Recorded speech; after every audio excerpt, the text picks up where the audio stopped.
크리스티아누 호날두가 20일 사우디아라비아 리야드의 킹 파우드 인터내셔널 스타디움에서 열린 파리 생제르맹과 경기에서 골을 넣은 뒤 환호하고 있다. 사우디아라비아에서 열린 2년 만에 메오대전이 화끈한 골잔치로 마무리됐다. 파리 생제르맹은 20일 사우디아라비아 리야드의 킹 파우드 인터내셔널 스타디움에서 열린 알 힐랄 알 나스르 연합팀과 친선 경기에서 5-4 승리를 거뒀다. 크리스티아누 호날두가 유럽을 떠나 알 나스르에 입단한 뒤 치른 첫 경기이자 세계의 라이벌 리오넬 메시와 어쩌면 마지막 일 수 있는 맞대결로 기대를 모았던 경기는 스타들의 쇼타임으로 달아올랐다.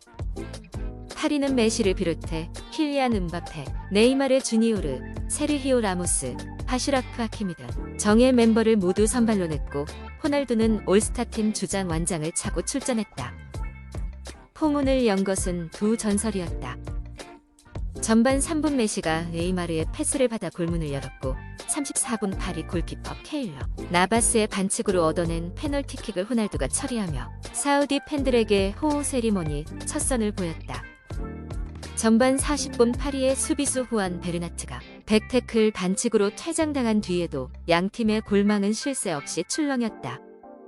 43분 음바페의 패스를 받은 마르키뉴스가 다시 파리의 리드를 되찾았고 추가 시간 48분 네이마르는 페널티킥을 실축했다.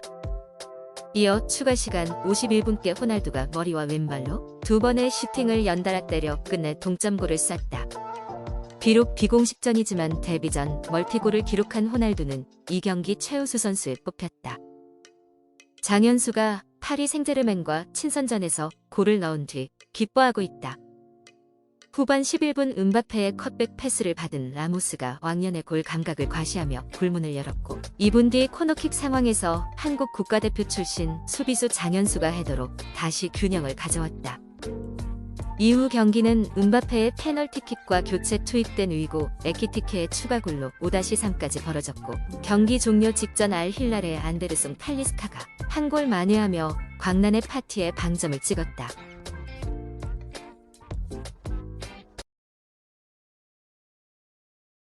스팸 문자 전화, 앱으로 간편하게 신고하세요.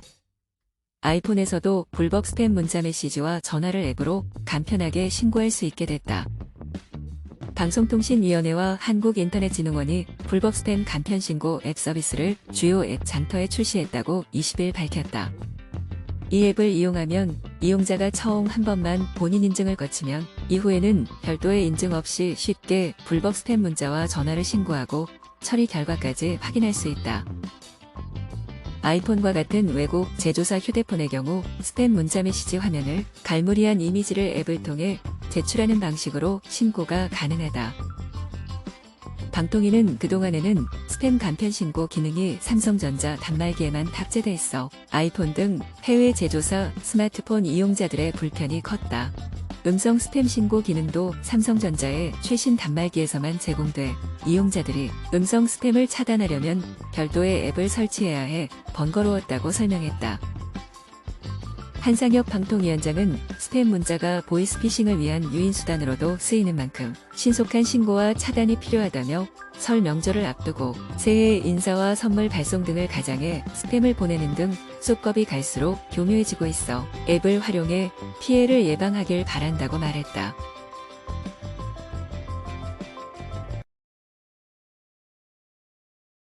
영화처럼 시처럼 살다 떠나간 내 배우 윤정이 별세. 1960에서 70년대 음악의 스타로 크게 사랑받았던 고인은 알츠하이머병을 앓으며 투병해온 것으로 알려졌다. 윤정이는 1944년 부산에서 태어나 광주에서 성장했다. 이후 해마다 30여 편이 넘는 영화를 찍으며 문희 남정인과 함께 1960년대 여성 배우 트로이카로 불렸다. 고인은 영화배우로 바쁘게 지내면서도 대학 졸업 후 중앙대학교 연극영화과 대학원에 진학해 한국 여성 배우들의 변천사와 영화적 의미를 분석하는 논문을 써 여성 배우 가운데 국내에서 처음으로 석사학위를 딴 학구적인 배우이기도 했다. 1973년 프랑스 파리로 유학을 떠난 그는 방학 때 귀국해 영화를 촬영하면서 학업과 영화 이력을 병행해 쌓아갔다. 고인은 1976년 프랑스에서 만난 피아니스트 백건우와 결혼해 잠정 은퇴하고 파리 3대학에서 영화 공부를 이어나갔다. 2019년 백건우 씨 인터뷰를 통해 10여 년째 알츠하이머 투병 중이라는 사실이 공개됐으며 2022년에는 한국에 있는 형제들이 백건우 씨와 딸에게 후견인 지위 2의 신청 소송을 하고 백 씨는 형제들이 연주비를 횡령했다고 고소하는 등 가족 간의 오랜 갈등이 알려지기도 했다.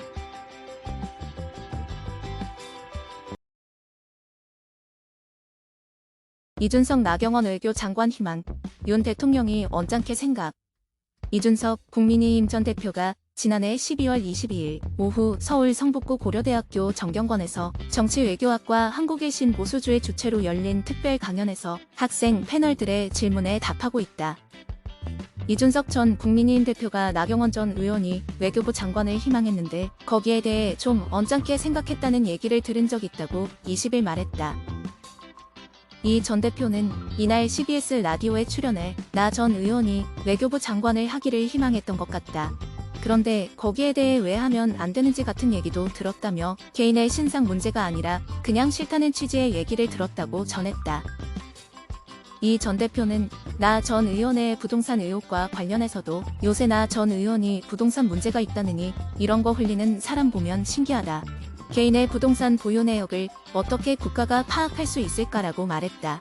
그는 나 전 의원이 과거 만약에 인사검증 자료를 제출했다든지 이런 게 있다고 한다면 그 자료를 바탕으로 나 전 의원에 대한 여러 의혹이 제기되고 있는 것이라면 정치적으로 말이 안 되는 상황이라며 인사검증을 하면서 봤던 자료를 바탕으로 나중에 그 사람에게 불이익을 준다면 이번 정부의 인재난은 가속화될 것이라고 말했다.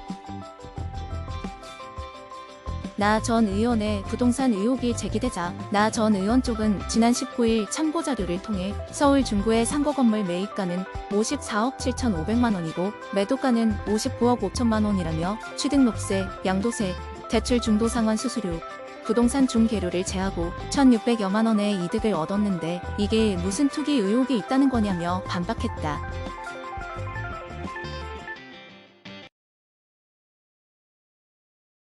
이장우, 우동집 사장 됐다 한 그릇 8,000원, 양념장 2달 연구. 지난 19일 먹는 방송 유튜버 쯔양의 채널에 공개된 영상에는 이장우가 운영하는 우동 가게에 방문한 모습이 담겼다. 쯔양은 유명 연예인이 비밀 리에 오픈한 우동집에 양해를 구하고 찾아왔다. 맛으로 승부 보겠다면서 방송에 나오는 걸 반기진 않으셨다고 말했다. 가게 간판은 즉석 우동집 특유의 분위기를 풍기고 있었다. 가게에 들어간 쯔양이 만난 사장은 바로 앞치마를 입은 이장우였다. 이장우는 우동 가게를 연 이유에 대해 제가 즉석 우동을 정말 좋아한다. 지금은 포장마차나 트럭에서 파는 즉석 우동이 거의 다 사라졌다며 해장을 거의 우동으로 하는데 찾아가기 너무 멀어서 내가 먹으려고 차렸다고 밝혔다. 이어 사실은 내가 운영하는 걸 공개하고 싶지 않았다며 제가 가게에 있을 때는 직접 요리한다고 덧붙였다. 쯔양은 모든 음식이 맛있고 푸짐하다며 그릇을 싹싹 비웠다. 옆에 있던 손님들은 쯔양을 보더니 위대하신 분이라며 놀라워했다. MSG를 향한 남다른 사랑으로 가루 왕자라는 별명이 있는 이장우는 맛 비결에 대해 많은 분이 궁금해하시는데 우동에 가루는 전혀 안 들어갔다. 사실 가루가 상당히 비싸다고 밝혔다. 우동 위에 올라간 양념에 대해서는 2달 연구했다. 하도 매운 양념을 먹으니까 위가 뒤집어질 정도였다고 토로했다. 이장우는 우동 한 그릇과 소주 한 병을 가져와 점심을 먹기 시작했다. 그는 드라마 끝나서 자신이 만든 우동을 맛있게 먹었다. 다른 사람들에 비해 잘 먹는단 말에는 저는 잘못 태어났다. 제가 왜 연예인을 하고 있는지라고 너스레를 떨어 웃음을 안겼다.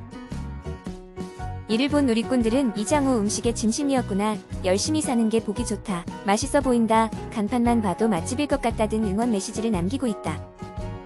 한편 이장우는 2006년 MBC 드라마 91 사랑할 시간으로 데뷔했다. 예능 프로그램 나 혼자 산다에서 음식 사랑을 선보여 전현무, 박나래와 함께 함유 라인으로 많은 사랑을 받고 있으며 지난해 12월 MBC 방송연예 대상 인기상을 받았다.